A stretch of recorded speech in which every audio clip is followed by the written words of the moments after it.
Imagine stepping back like into the 19th century. You look at a world map and it's just exploding with color, right? Yeah, not just lines and names. Exactly. You see these huge areas of Africa and Asia just being swallowed up by European powers. It's a really powerful image of just how fast things were changing. Relentless expansion really captures the time. Welcome to the deep dive. This is where we take your materials, your class notes, your readings, everything, and we pull out the key stuff, give you that shortcut to really understanding it. And today, we're doing this specifically for you, the students in Mr. A's World History class. That's right. This is all about your recent work in Unit 4 on imperialism. We're going to focus on those core questions from your L1 source analysis and your L2 imperialism simulation report. Yeah, our mission here is to help you see how all these different pieces, like the motives in the simulation, how they connect and kind of build on each other. It's a review, but hopefully one that clarifies things. We'll be pulling directly from your lecture notes, those Google Slides, and yeah, the insights from that simulation you did. And these sources give a really fascinating look at what was driving European expansion back then. We're going to tackle those two big, central historical questions you've been working with. Okay, so let's start with that first one from your L1 analysis. Analyze how the complex interplay of motives collectively drive and shape European imperialism in the 19th century. Right, before we even get into the why, maybe we should quickly define what we mean by imperialism, just to be clear. Good idea. What is it, fundamentally? Well, at its core, it's when one country pushes its influence and power onto another country. Okay. And your sources show in the 19th century, European nations did this aggressively, especially in Africa and Asia. Yeah. They used different methods, right? Yeah, like direct military force. Or setting up economic zones, Yeah, like yeah. spheres of influence, and sometimes just outright annexing territory, just taking it over completely. It wasn't subtle. It was about control. Definitely. Asserting total control. And your materials break down the whys, the motivations into 5 main categories. Let's unpack those. First one, economic motives. What's the story there? The economic driver. Yeah. This was huge. Basically, it was about making money, profits, increasing trade, Right. and maybe most importantly, finding new markets, places to sell all the stuff they were making in their factories. So creating demand. Exactly. Plus, they needed the raw materials to make the stuff: cotton, rubber, metals, you name it.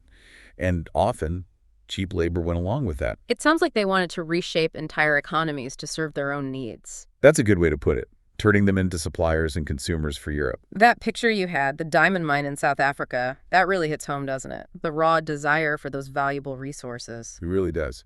And, your source makes a great point there. It hints that discovering that mine could also be exploratory. Oh, right, like finding something new. Yeah.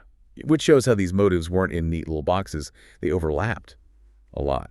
Okay, so that leads nicely into the political motives. This sounds like pure power politics. It absolutely was. Fierce competition between European countries. Like keeping up with the Joneses, but with empires. Sort of, yeah. They wanted more territory than their rivals. It was about prestige, about proving they were, superior. It's boosting national pride. Hugely. Sometimes to an extreme level, that concept of jingoism you read about, that super aggressive nationalism. Plus, a practical side, grabbing strategic spots for military bases, for security and power projection. You had some striking visuals for this in your materials. That political cartoon from Judge magazine where Britain is literally carrying other countries. Oh, yeah, that one. It just screams prestige, superiority, all those political goals right up. Yes. And remember those pages from the British children's book, bragging about all the land Britain owned? Yeah, that was pretty intense. Talk about jingoism. It shows how these ideas weren't just in government offices. They were like filtering down into everyday culture, even kids' books. Okay, so we have money and power. But what about the ideas, the beliefs they used to, justify all this? That takes us to ideological motives. Right. This is about the belief systems. Yeah.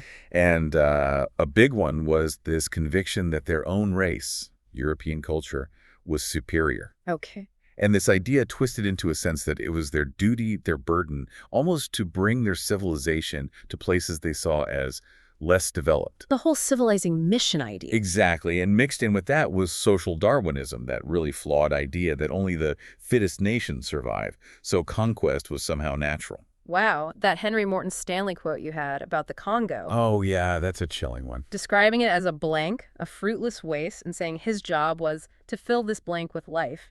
It just drips with that sense of superiority and perceived duty. It really does. And you can see that ideology popping up again in that cartoon or the children's book we mentioned. It's all connected. And your materials noted how ideology and religion often went hand in hand, which brings us to the next one. Well, actually, let's quickly touch on exploratory motives first. Number 4. Ah, right. Exploration. So this is the drive to, like, go see what's out there. Yeah, explore uncharted territory, do scientific research, maybe just have an adventure. Investigate lands and cultures nobody in Europe knew much about. Sounds a bit more romantic, maybe. But still useful for empire building, I bet. Definitely. Think about that sketch of Central Africa after Dr. Livingstone's trip. With the unexplored bits marked. Exactly. Those are basically saying, here's where we go next. It's exploration directly feeding potential expansion. And Stanley's quote again about wanting to vivify the wide, wild lands, that's exploration tied right into the idea of taking over. Okay, got it. So now the 5th one, religious motives. What was the main goal here? So the primary stated goal was spreading Christianity. Missionaries. All right. But it wasn't just about religion in a narrow sense. It was also about spreading European values, morals, ways of life, all through that missionary work. Like that image of the Methodist Sunday school in Angola you saw. That's it in action, isn't it? Teaching, converting. Precisely.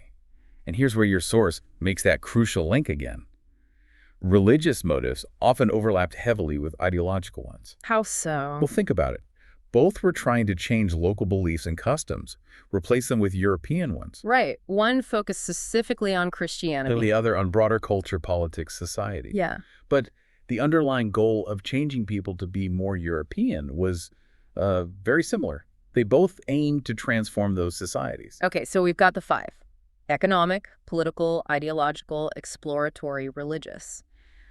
But the really key takeaway seems to be they weren't separate. Not at all. Your sources hammer this home. They are tangled together. That diamond mine economic, obviously, but maybe exploratory too if it was just found. Exactly. Or the mission school in Angola, clearly religious, but also deeply ideological because it's spreading European culture and values. And it's complex. And your source really flags that overlap between ideological and religious, both aiming to displace native traditions, introduce European ways. Just with slightly different focuses. Christianity versus broader culture.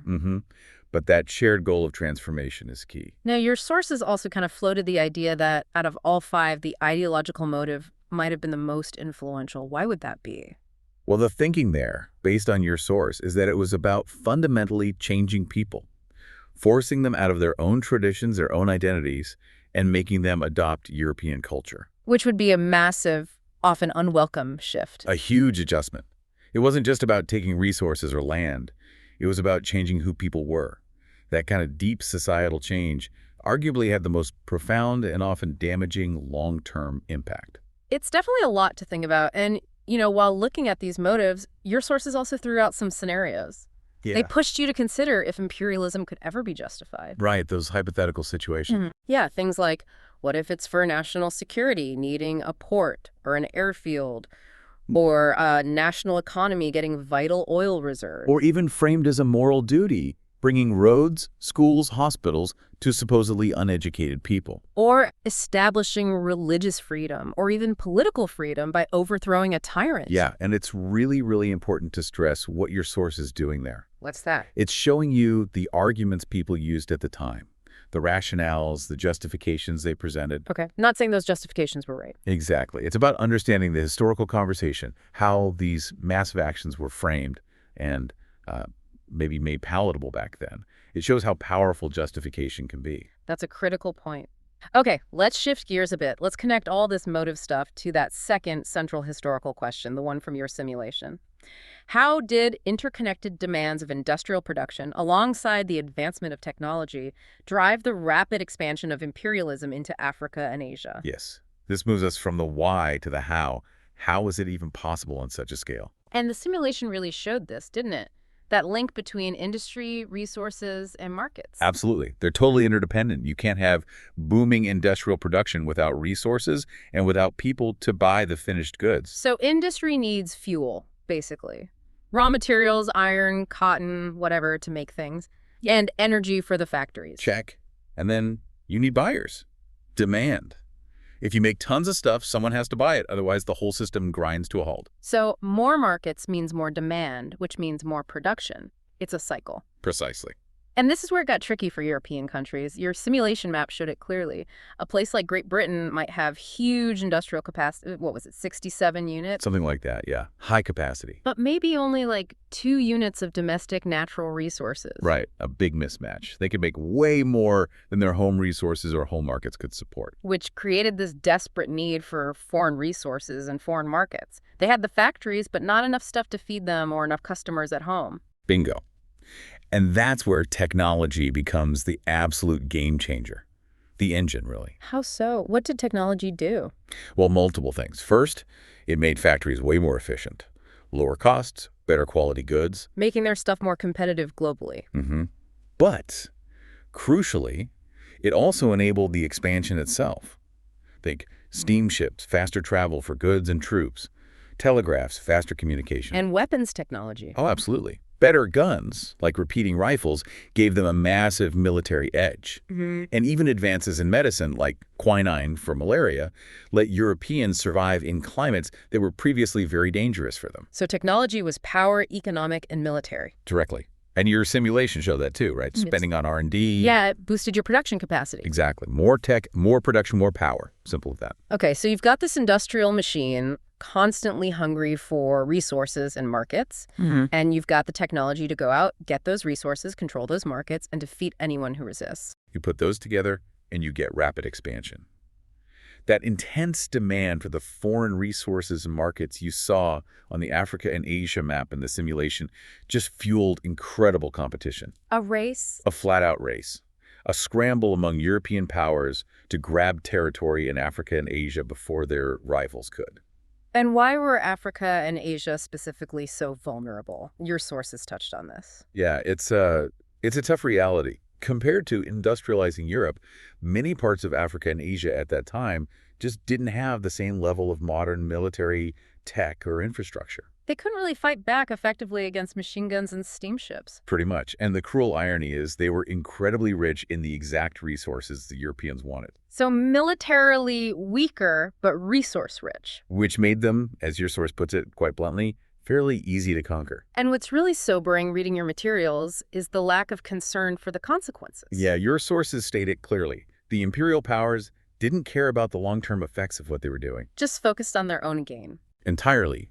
Their own benefits, with little regard, as the source says, to what happened to the people in the lands they took over. That's a heavy point to end on, but a crucial one. It really is. It highlights the human cost and the mindset driving this whole era. Okay, so that wraps up our deep dive for today. We've really unpacked how 19th century European imperialism wasn't about just one thing. No, it was this intense mix, this interplay of